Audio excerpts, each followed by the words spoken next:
Hi viewers, welcome to our channel. ప్రస్తుతం మనతో పాటు సీనియర్ జర్నలిస్ట్ దాము బాలా సార్ ఉన్నారు. వారితో మాట్లాడదాం. నమస్కారం సార్. నమస్తే సార్, వివేక హత్య కేసులో దస్తగిరికి ఊరట లభించింది అంటున్నారు సార్. నిందితుల జాబితా నుంచి అతని పేరుని తీసేశారు అంటున్నారు. ఎందుకు ఈ విధంగా తీసేశారు, మరి దీనివల్ల ఏం జరగచ్చు అంటారు సార్? ఒక దీన్ని వెరీ వెరీ ఇంపార్టెంట్ కేసుగా మనం చెప్పుకోవచ్చు. నాకు తెలిసి నేనైతే ఎప్పుడూ వినలేదు ఇలాంటిది. అంటే ఒక హంతకుడు నేను హత్య చేశాను, ఎలా చేశాను అని పదే పదే కథల్లాగా అవి చెప్పిన హంతకుడిని నువ్వు హంతకుడు కాదు, అసలు నువ్వు నిందితుడే కాదు, నువ్వు సాక్షి మాత్రమే అని కోర్టు చెప్పింది.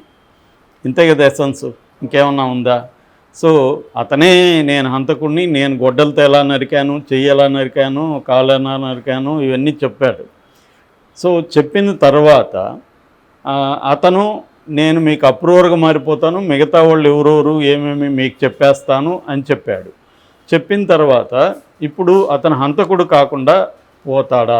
ఇది చట్టంలో ఉండొచ్చు, కోర్టు చెప్పుండొచ్చు. కామన్ పీపుల్గా మనకు వచ్చే డౌట్ ఏంటంటే, ఇప్పుడు ఒక ముగ్గురు కలిసి ప్లాన్ చేశారు ముందు ఒక అతను చంపాలని. అందులో దాంట్లో పాల్గొన్న ఒక అతను ముందుగానే వాళ్ళిద్దరికి చెప్పాడు, రే బాబు మన ముగ్గురు హత్య చేద్దాం, నేను అప్రూవర్ మారిపోతా, అప్పుడు నాకు శిక్ష పడదు, మీ ముగ్గురిని నేను పట్టిస్తా, మీ ఇద్దరిని పట్టిస్తా, మీరు జైలుకి వెళ్ళండి, దానికి సంబంధించిన డబ్బులు అవి మీ ఫ్యామిలీస్ అవన్నీ నేను చూసుకుంటా అని ఒక ప్లాన్ చేశాడు అనుకో ఒకడు. దీని ప్రకారం, ఈ లాజిక్ ప్రకారం ఇంకా హంతకుడు కాదుగా అతను, సాక్షి. సో అంటే డబ్బుండి నీ దగ్గర నీ డబ్బుకి లొంగే ఇద్దరిని పట్టుకోగలిగితే, నువ్వు అప్రూవర్గా మారిపోతే వాళ్ళిద్దరు మాత్రమే జైలుకి వెళ్తారు, నువ్వు బ్రహ్మాండంగా ఉండొచ్చు. అంటే ఈ లాజిక్ కానీ జనాలకి వెళ్తే హత్యలు పెరగవా? ఆల్రెడీ హత్యలు దేశంలో 30 నుంచి 33,000 హత్యలు పర్ ఇయర్ జరుగుతున్నాయి ఇండియాలో.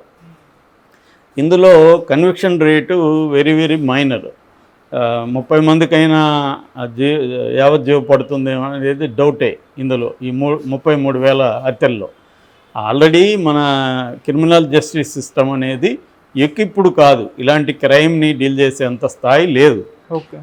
కోర్టులు కావచ్చు, పోలీసులు ఎక్కడ కూడా సిబ్బంది కొరత, మాకు అనేక వేరే పనులు ఉన్నాయి, ఇవన్నీ జరుగుతుంది. ఇటువంటి సమయంలో ఓపెన్గా నేను హంతకుణ్ణి, నేను ఎలా చంపానంటే అని డబ్బులు తీసుకొని, అది కూడా అతనికి ఏమి పర్సనల్ గ్రడ్జ్ ఉండో ఇంకోటి ఉంటే అర్థం చేసుకోవచ్చు. అది కూడా ఏం లేదు. అతను క్లియర్గా డబ్బులు 5 కోట్లు ఇస్తా ఉన్నారు, ₹1 కోటి ఇచ్చారు. ఆ ₹1 కోటికి నేను వెళ్ళి పైగా ఇతను ఒకప్పుడు వీడికి ఉద్యోగం ఇచ్చిన బాస్ అతను. సో అతన్ని అతి కిరాకంగా ఇతనే గొడ్డలి కొన్నాడు, ఇతనే చంపాడు, ఇవన్నీ చేస్తే ఇప్పుడు అతను నువ్వు దోషి కాదు, అసలు నిందితుడే కాదు, నువ్వు సాక్షి మాత్రమే అని కోర్టు డిక్లేర్ చేసిందనే వార్త నాకైతే షాక్గానే ఉంది. అంటే ఓపెన్గా హత్య చేసి కూడా మనం సాక్షులుగా మాత్రం మిగిలిపోవచ్చు. దీనికి అంటే లీగల్గా నేను దీన్ని ఎక్స్ప్లెయిన్ చేయలేను, కానీ ఒక కామన్ పీపుల్గా కామన్ సెన్స్తో ఆలోచిస్తే దీనివల్ల ఏ రకమైన ఇది పంపించాలనుకుంటున్నారు, సమాజానికి ఎటువంటి ఇది వెళ్తుంది, సిగ్నల్స్ వెళ్తుంది అని చూసినప్పుడు ఖచ్చితంగా ఇది డిబేటబుల్ అనిపిస్తుంది నాకు. అంటే అప్రూవల్గా మారిపోతే వాళ్ళు వీళ్ళకి హెల్ప్ చేసి ఉండొచ్చు, ఇన్వెస్టిగేటివ్ ఏజెన్సీలకి హెల్ప్ చేయొచ్చు. కానీ ఇది ప్రీ ప్లాన్డ్ అయితే ఏంటి పరిస్థితి? నేను ఇందాక చెప్పిన ఎగ్జాంపుల్ లాగా ప్రీ ప్లాన్డ్గా అయితే ఏంటి పరిస్థితి? సో అతను మనం మామూలుగా అంటుంటాం, ఎవరైనా పశ్చాత్తాపడితే అతను చేసిన పాపాలన్నీ పోతాయి అని. కానీ మన జస్టిస్ సిస్టమ్ ఉంది కదా, చట్టం అలాగా ఉండదు. చట్టం నేనే చేశాను సార్, సారీ సార్, నేను పొరపాటుగా చంపాను, నేను చాలా బాధపడుతున్నానండి అంటే వదిలేస్తుందా? కానీ ఇటువంటి కేసుల్లో ఎలా ఇది సాధ్యం అనేది ఇప్పుడు చూడాలి, చర్చ. ఎందుకంటే అతను ఓపెన్గా దాని నుంచి హత్య చేయడం వల్ల అతనికి ఒక సమాజంలో ఒక ప్రెస్టేజ్ వచ్చింది, ఒక వాల్యూ పెరిగింది. దాన్ని కూడా ఉపయోగించుకొని అతను అనేక పంచాయతీలు చేశాడు, అనేక మంది బెదిరించాడు, కిడ్నాప్ చేశాడు ఒక అమ్మాయిని, ఇవన్నీ చేశాడు, కేసులు ఉన్నాయి అతని మీద. అయినా ఇప్పుడు అతను సాక్షి అయితే అతను ఇంకా రెచ్చిపోతాడు కదా. అతను అంటే నన్ను పోలీసులు ఏం చేయలేరు, ప్రత్యర్థులు ఏం చేయలేరు, కోర్టు ఏం చేయలేదు అనేది అతనికి వెళ్ళిపోయింది కదా ఇప్పుడు సిగ్నల్. అతను ఇంకా రెచ్చిపోయి పంచాయతీలు చేయడానికి గ్యారంటీ ఉంది. పైగా అతన్ని సపోర్ట్ చేసిన తెలుగుదేశం గవర్నమెంటే ఇప్పుడు ఉంది. సో ఇంకా అతను రెచ్చిపోయి రేపొద్దున అనేక క్రైములు చేస్తే దానికి ఎవరు బాధ్యత వహించాలి? ఆల్రెడీ అతని మీద కేసులుండి అతను మీద ఇబ్బందులు ఉంటేనే అతను రెచ్చిపోయి అనేకం చేశాడు. మనమే అనేకసార్లు అతను పంచాయతీల గురించి చెప్పుకున్నాం. మామూలుగా అతను ఫోన్ చేసి ఎవరికైనా ఎవరు సార్ మీరంటే దస్తగిరి అంటాడు. ఏ దస్తగిరి అంటే దస్తగిరి తెలియదా నీకు, వివేకానందం చంపినోడిని అని మాట్లాడతాడు.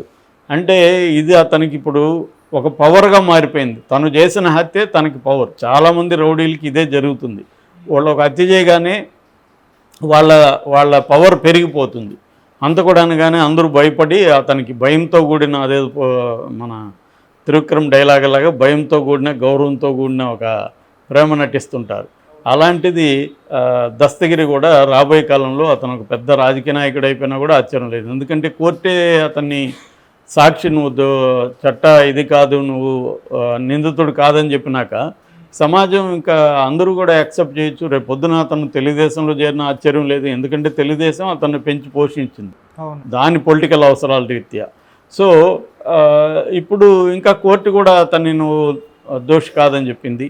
మరి దీని మీద ఎవరైనా పైకోర్టుకి వెళ్తారా, హైకోర్టుకి వెళ్తారా, సుప్రీంకోర్టుకి వెళ్తారా అనేది చూడాలి. వెళ్తే బాగుండని నా ఫీలింగ్. ఎందుకంటే ఇది చర్చకి రావాల్సిన అవసరం ఉంది. ఇలాంటి కేసులు సమాజంలో కూడా వివిధ సెక్షన్లు చర్చించాల్సిన అవసరం ఉంది. అంటే ఎవరైనా ప్లాన్ చేసుకొని ఒక హత్య చేసేసి తర్వాత అప్రూవర్గా మారిపోయి ఇంకో హత్యలో పాల్గొన్న మిగతా వాళ్ళని పట్టిస్తే ఇతను దోషి కాకుండా పోతాడా, ఇతను నిందితుడు కాకుండా పోతాడా, ఇతను సాక్షి అయిపోతాడా అనేది తేలాల్సి ఉంది. ఇది కరెక్టేనా? ఒకవేళ చట్టం అలా ఉంటే అటువంటి చట్టం ఉండడం కరెక్టా? ఈ చర్చ జరగాల్సిన అవసరం ఉంది. ఎందుకంటే ఇప్పుడు ఇలాంటి వాడు నిజంగా మార్పు వచ్చుంటే, నేను నిజంగానే తప్పు చేశానని మార్పు వచ్చుంటే అతను ఆ పంచాయతీలు చేయడం, దాన్ని ఉపయోగించుకొని బెదిరించడం, డబ్బులు సంపాదించడం, ఫైనాన్స్ వ్యవహారాలు చేయడం అవన్నీ చేసేవాడు కాదు. బేసిక్గా అతను ఒకప్పుడు ఆటో డ్రైవరు, అంతకుముందు ఐస్ బండి పట్టుకొని ఐస్ అమ్ముకుంటున్నాడు.